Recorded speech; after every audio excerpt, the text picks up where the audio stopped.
وقتی توی یه جاده سفر میکنین خوبه که موانع راهو بشناسین، چون نمیخواین تصادف کنین. مگه نه؟ همین مسئله توی سفر ما به سوی موفقیت هم صدق میکنه. توی این ویدیو 5 عامل رو بررسی میکنیم که مانع از موفق شدن شما میشه. 1. عامل ترس. ترس یکی از بدترین دشمنای موفقیته. وقتی که ترس ریشه های حساس خودشو دور شما میپیچه و شما رو به اسارت خودش در میاره، هرگز قادر نخواهید بود که به رویاهای خودتون برسید. ما باید با ترس خودمون روبرو بشیم و ببینیم که اصلا به چه دلیلی اونا وجود دارن.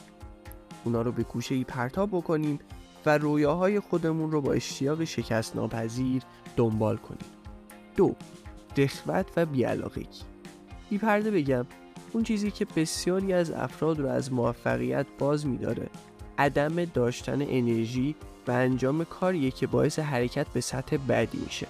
اونا به نقطه‌ای میرسن که احساس راحتی میکنن و سپس خودشون رو برای چرتی به درازای تمام عمرشون آماده میکنن. 3.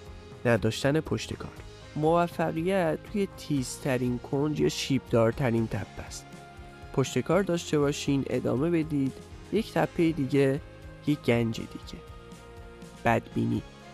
نکته اینجاست که میتونید به هر چیزی که باور دارید برسید. از خودتون بپرسید که چه نوع افکاری رو با خودتون حمل میکنید. آیا خوشبین هستین یا بدبین؟ اگه باور ندارین که میتونید برسید، پس نخواهید تونست. 5. انتخاب افراد نامناسب برای گذراندن وقتتون.